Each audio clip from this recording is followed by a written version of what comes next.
folks. How you guys doing? Great. Go ahead and start the program. I just want to welcome all of you here to Little Bighorn Battlefield National Monument. And first of all, I just want to introduce myself.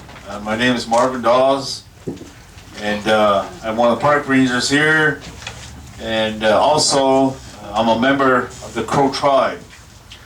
And this is my 13th year here as a park ranger. And probably told them about 16, 17 years. Started off as a tour guide.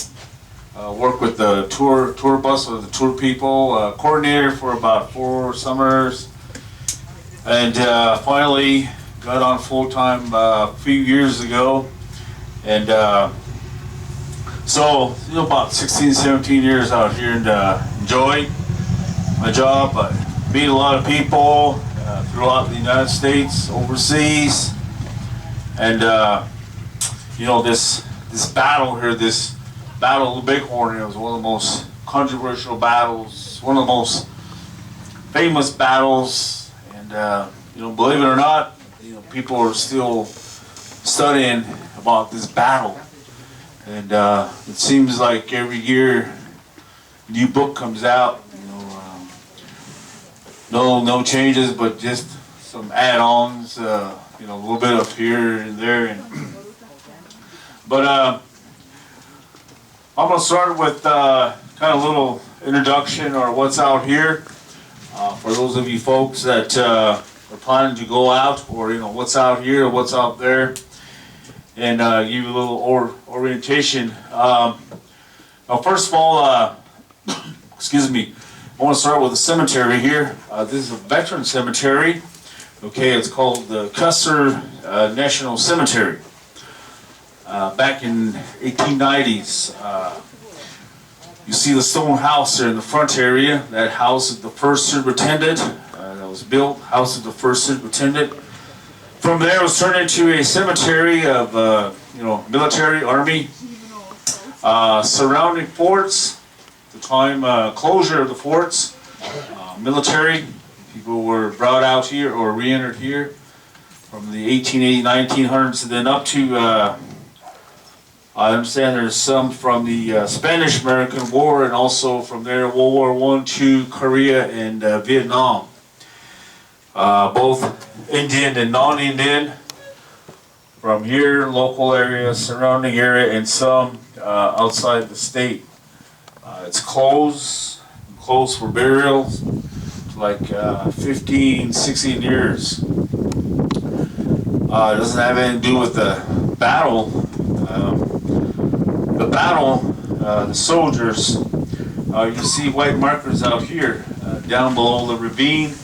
And as you do the driving tour, you'll notice there's also markers up on top along the ridge on both sides.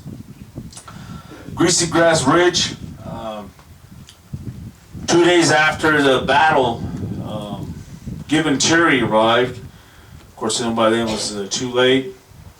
So burial detail were ordered to bury the soldiers where they're found, where they find the bodies.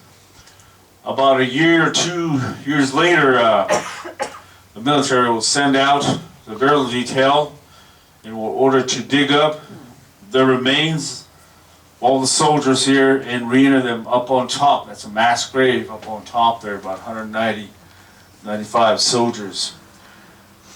All the officers' remains were sent back home upon the request from the families. Lieutenant Colonel George Armstrong Custer, his remains will be re-entered at West Point, New York, and 4 other officers. His command will be re-entered at Fort Leavenworth, Kansas. Out here, also, we only have the warrior markers. You'll see one over here down below, and there's a couple up there between Last Sand Hill Indian Memorial. Another one on the other side of this point, and then along the road here, several over at the Retold battlefield. I think there's like 13, 14 warrior markers total. Now, Here, all 225 soldiers, that's 5 companies, are annihilated. And those are the casualties here on the soldier side. Excuse me, warrior casualties. Now, we don't know how many warriors were killed here, but later, a Sioux by the name of White Bull, his numbers come to about 100 warriors that died from this battle. That included the wounded. During the battle, during the fight, those that were killed, wounded, were taken down below, taken care of by the families. 2 days later, on the arrival of Gibbon Cherry, by then the village, brick camp, moved out. As they crossed the Bighorn into the valley, the river on our left, cotton trees, there we see bodies wrapped in buffalo hide, placed on the limbs of the trees. Now, that was the Plains Indians' way of burying the dead at that time, called scaffold burial. A lot of the wounded eventually died on the way south and to the mountains. So his numbers, again, White Bull, about 100 that died from this battle. We do know about 35 to 40 warriors that were killed in the immediate area here. Now, on one of the anniversaries, about 25th or 50th, those that fought here